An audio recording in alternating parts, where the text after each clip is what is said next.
पाठ 7। हरिशंकर परसाई। त्रिशंकु बेचारा। सारांश। त्रिशंकु नाम का अध्यापक किसी शहर के गंदे मोहल्ले के एक छोटे से कच्चे घर में रहता था। वह बहुत असंतुष्ट था, परंतु सबसे ज्यादा असंतुष्ट अपने मकान से था। उसकी सबसे बड़ी इच्छा थी मैं अच्छे मोहल्ले और अच्छे मकान में रहूं। इसी लालच में वह मकान मालिकों के लड़कों को परीक्षा के समय महत्वपूर्ण प्रश्न बता आता या अधिक नंबर दे देता। उस शहर के रेंट कंट्रोलर विश्वामित्र का लड़का पढ़ाई में बहुत कमजोर था। त्रिशंकु ने उसे अच्छे नंबरों से पास कर दिया। विश्वामित्र ने खुश होकर त्रिशंकु से कहा, त्रिशंकु, बोलो तुम्हें क्या चाहिए? तुम्हारा मुझ पर ऋण है। त्रिशंकु इसी क्षण का वर्षों से इंतजार कर रहा था। उसकी आंखों में कितने ही मकान झूल गए। बोला, अच्छा साहब, अगर आप प्रसन्न हैं तो मुझे किसी अच्छे मोहल्ले में एक अच्छा सा मकान दिला दीजिए। विश्वामित्र सोच में पड़ गए। बोले, मकानों का बेहद अभाव है, पर तुम्हें तो मकान जरूर दिलाऊंगा।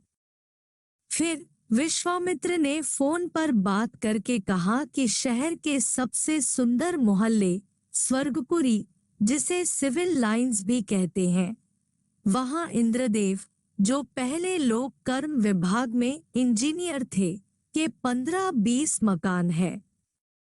इन्हीं में से एक मकान तुम्हें दिला दिया है। किराए की चिंता मत करो।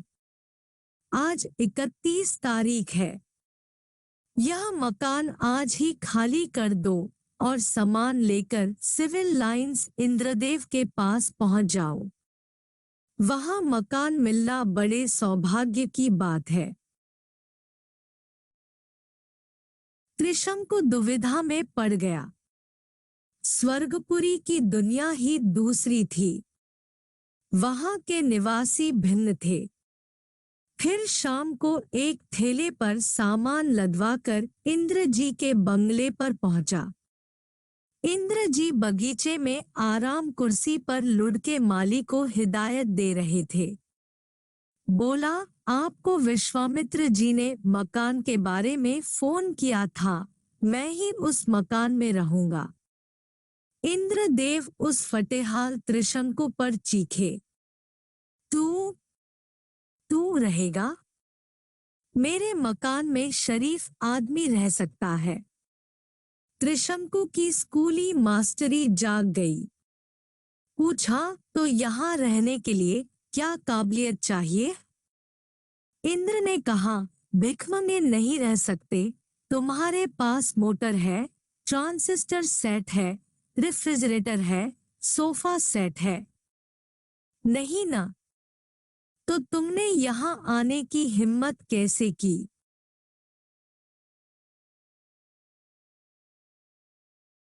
त्रिशंकु ने अकड़ कर कहा, मुझे विश्वामित्र जी, रेंट कंट्रोलर ने भेजा है।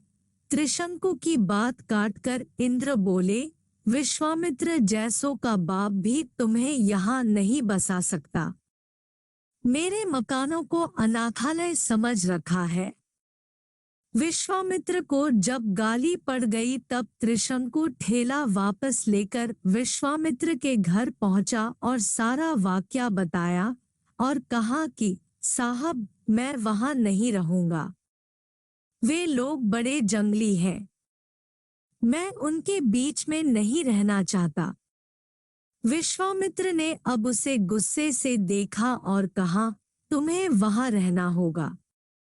अब यह तुम्हारे मकान का सवाल नहीं रहा, मेरी प्रतिष्ठा का सवाल बन गया है।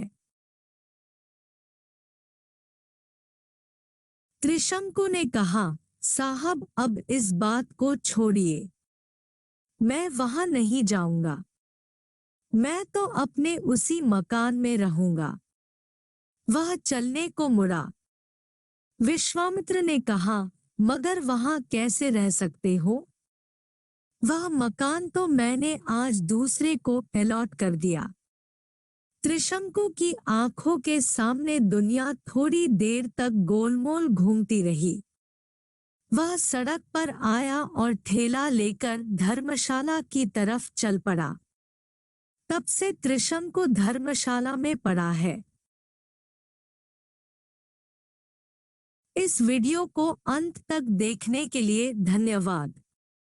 अगर आपको यह वीडियो पसंद आई हो तो कृपया लाइक, सब्सक्राइब और शेयर करें।